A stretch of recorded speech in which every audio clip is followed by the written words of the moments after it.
Asian Carp has produced results. But that program is now threatened by proposed budget cuts to the federal EPA. In addition, there is a delay in a long-awaited report from the Army Corps of Engineers looking at options for a permanent solution to keeping Asian carp out of Lake Michigan. Elizabeth Brackett reports. The Asian Carp Roundup was a success. 7,000 pounds of the invasive species were taken out of a small lake that leads into the Illinois River near Morris, Illinois. We went this morning with all these boats and made noise and drove the fish out like herding cattle. The catch was the result of 2 weeks' worth of strategically placing nets in the water and driving the fish toward the final vertical net, or seine. It's taking advantage of the fish's behavior. They want to flee from sound, and we can kind of predict where they want to go in the lake. So we work with them and encourage them to go in a location where they're vulnerable for capture. Several of the boats used underwater speakers to drive the fish into the seine net.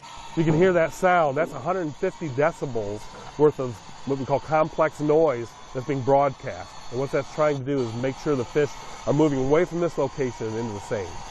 Asian carp that manage to stay out of the large nets are caught in smaller gill nets. These toothless plankton eaters are voracious feeders, depleting the water of food needed by native fish. That's one reason they are such a threat to the Great Lakes. The fast-growing fish eat up to 20% of their body weight a day and can grow to over 100 pounds. Wow, it's heavy. But it's not as scary as I thought it would be, because you can put your hand down his mouth and it won't chomp. Huh? Okay, look down in goodbye, fish. Iron says this herding method is very effective, and that's why he went halfway around the world to learn how to do it. So this method is a Chinese method where they've been harvesting these Asian carp for thousands of years. Over the 2-week period the nets were in the lake, 75,000 pounds of Asian carp were removed. Native fish scooped up in the nets were tossed back into the water. The carp are sent to processing plants and turned into everything from organic fertilizer to high-quality dog treats. Iron says fish harvesting has kept Asian carp away from Lake Michigan. Overall, we've reduced its population by 57% in mass. At the leading edge, which is Dresden Island Pool, that population is down 68% since we started fishing in 2012. But now this fish harvesting program that has taken 6 million tons of Asian carp out of the Illinois River since 2010 could be in jeopardy. The program is funded by the federal Great Lakes Restoration Initiative. The $300 million a year EPA program is completely eliminated from the proposed Trump administration budget. Right now, that would cut off all these efforts. The proposed EPA cuts would not only hurt the effort to keep Asian carp out of the Great Lakes, the cuts could also devastate the progress made in cleaning up the lakes, says Congressman Mike Quigley. This is an extraordinary economic and environmental asset that we have, and we only have one chance to protect it.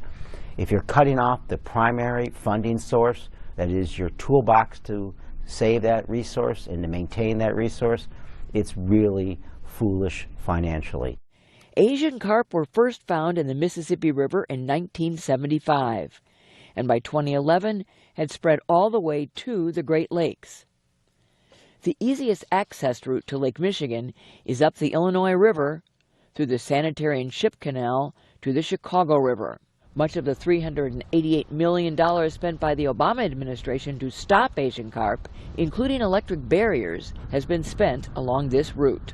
So far, no Asian carp have been found beyond this lock here at Brandon Road in Joliet.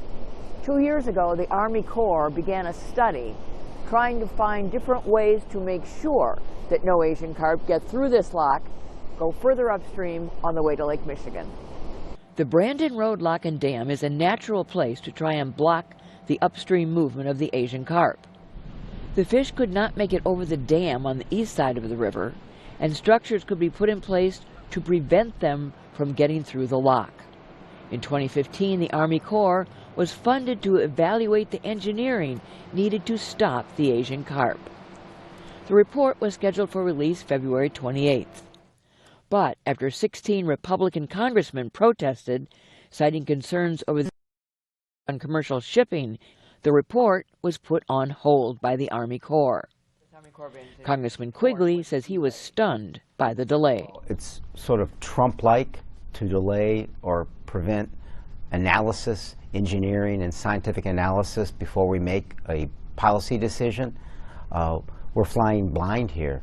I mean, this study is the definitive analysis of what works, what keeps invasive species from coming up Chicago waterways into the Great Lakes. Commercial shippers move more than $28 billion worth of products along Chicago area waterways, accounting for 1.7 million jobs, says Illinois Lieutenant Governor Evelyn Sanguinetti. She says the Army Corps draft report does not consider the impact on the shipping industry. I've been in touch with the Army Corps of Engineers, and I've asked them whether they have taken into account not only the environmental perspective, but also the perspective upon commerce, upon trade, and a lot of other aspects, and they have not. Sanguinetti says she's learned the Brandon Road project could cost Illinois as much as $90 million, plus $8 to $10 million for operating and maintenance costs. Citing the success of fish harvesting, she questions the need for the project. We've done a fine job over the last 25 years in keeping them out of Lake Michigan. And I'm beholden to the taxpayers of the state of Illinois. If I'm going to settle them with a debt of $90 million plus an additional $10 million per year for operations and maintenance, then I need to tell them that it was necessary because this is what science is telling us. However, that is not what science is telling us. Kevin Irons agrees. Do you think that there does need to be something done at Brandon Road? We do not see fish at Brandon Road. So we have populations assessments going out all the time. We don't catch them there. So we have concerns about putting additional measures there because if you block Asian carp, you block all fish, and that's a concern. But the Alliance for the Great Lakes, Joel Braymeyer, says the threat to the Great Lakes remains. This is the moment we've got to actually put every measure in place to stop these fish from invading the Great Lakes. Simply because we are making some progress on controlling them in the Illinois River using harvest, which has had a positive impact, doesn't mean that we stop making progress on an actual permanent solution to the problem. The Army Corps says for now, the Brandon Road study remains on hold. For Chicago Tonight, I'm Elizabeth Brackett. And for more information and exclusive photos on the Great Fish Roundup, check out our website.